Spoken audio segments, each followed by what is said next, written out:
Graça e paz do Senhor Jesus Cristo, mais uma vez, neste encontro, para fazer a leitura da Palavra de Deus no Evangelho, em verdade, para que possamos ser transformados, aperfeiçoados, para que possamos acreditar e ter esperança de mudança na nossa vida.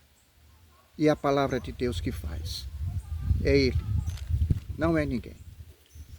Hoje, veremos, desculpe, um tema com relação a esse entendimento, a esta oportunidade, em que as pessoas sensibilizadas possam ouvir a palavra do Evangelho e não ser enganado. O que seria um prosélito? É aquela pessoa que consegue ser transformado, permite que seja transformado, mas a se tornar pior do que antes. Então veja que essas pessoas infiéis, elas são atraídas para uma doutrina do engano. Aí se torna prosélito. E que nesta palavra significa aproximação. E Jesus condenou os fariseus porque eles faziam isto. Pegavam os gentios, os infiéis, os que não acreditavam, se transformavam em judeus, ou seja, a doutrina judaica. Traziam para se transformar na doutrina do judaísmo e depois se transformava em um fariseu. Por isso que Jesus Cristo, ele contestava, chamava-os de hipócritas, porque se mostravam uma coisa que não era. Era um grupo religioso, fanático, com suas tradições e costumes extra-bíblicos, trazidas por gerações de anciões. Eram arrogantes, avarentos, se preocupavam com status, riqueza, de grande influência, numeroso e influente. Aparentavam humildade e santidade para receber elogios dos homens. Por isso que Jesus chamava-os de hipócritas. Eram ativos para a condenação de Jesus Cristo, a condenação e morte, tentando pegá-lo na palavra. Vamos aqui nas referências.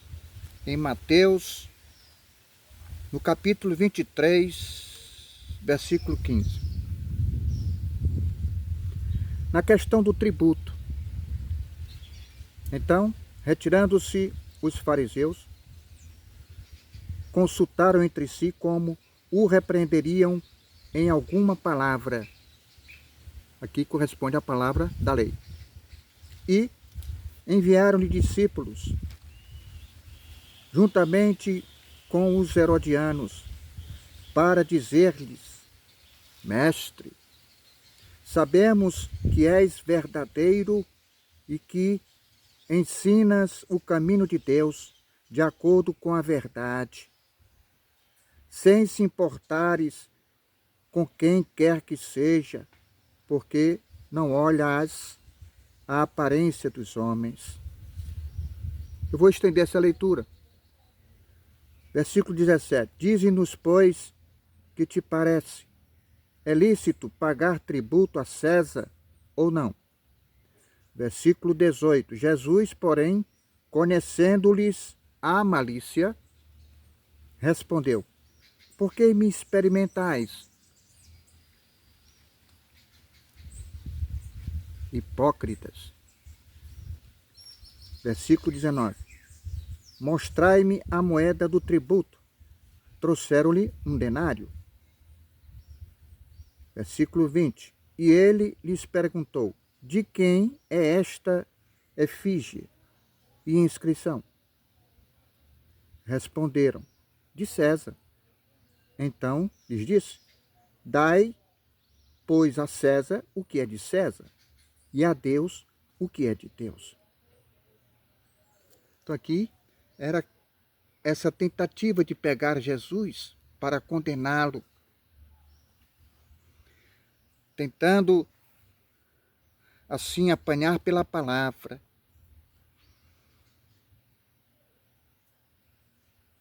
Aqui em João, no capítulo 9,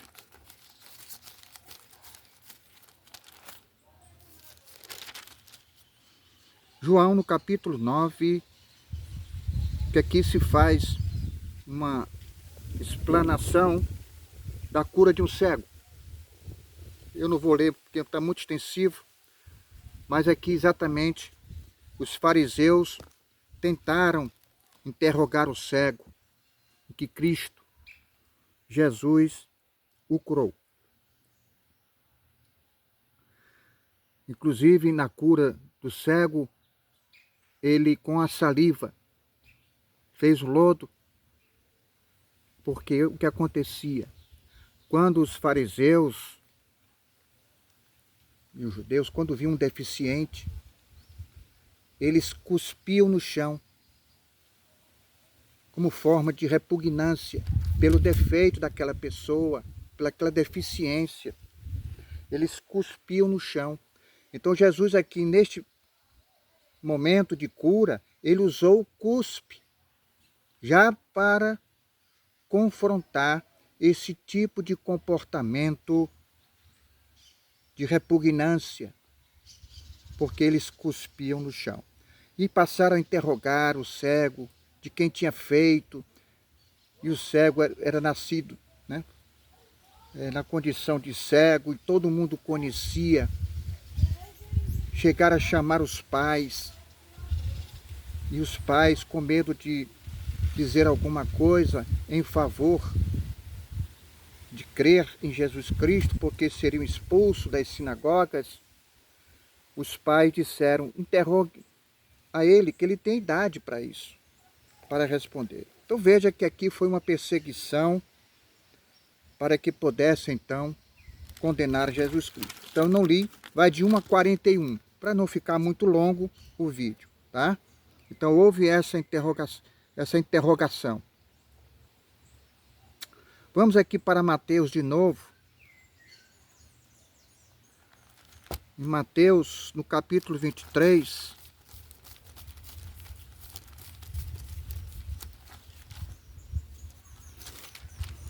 E aqui se mostra, no capítulo 23, versículo 5, aos elogios dos homens. 23, 5. Praticam, porém, todas as suas obras, com o fim de terem vistos dos homens, pois alargam os seus filactérios e alongam as suas franjas. Amam o primeiro lugar nos banquetes e as primeiras cadeiras nas sinagogas, as saudações nas praças e os serem chamados mestres pelos homens. Vós, porém, não sereis chamados mestres, porque um só é vosso mestre, e vós todos sois irmãos. Então veja que aqui mostrando a avareza, o orgulho deste comportamento de orarem nas praças para serem elogiados pelos homens. Olha o versículo 7. As saudações nas praças e os serem chamados mestres pelos homens, de serem tocados. As franjas de suas roupas eram longas para que eles pudessem ser tocados pelos homens e receber aplausos e elogios. Em Marcos, Uma referência que estou aqui fazendo do que nós já comentamos aqui na introdução, para que a gente possa então afirmar aqui essa referência. No capítulo 12, versículo 13, a questão do tributo. Então, mais uma vez aqui em questão do tributo que deveria ser para César, né? Na verdade, dê a César o que é de César e a Deus o que é de Deus. Então foi apenas uma repetição que eu já li, tá bom? E lá no versículo 15, que ele fala, né, sobre experimentais. Por que me experimentais? Então eles sempre sendo questionados sobre os seus costumes e tradições extra-bíblicos, em que Jesus Cristo repugnava esse tipo de tradição, costumes de um povo. E que nós temos hoje nas igrejas, ainda se mantém a antiga aliança com seus costumes e tradições. Pode-se dizer até, são prosélitos, tornando-se assim no estado 2 vezes pior do que antes, mantendo ainda as tradições e costumes judaicas, farisaicas, obras mortas, obras que não trazem a salvação. Na graça e paz do Senhor Jesus Cristo, que nos abençoe, que nos proteja de todo o mal. Amém.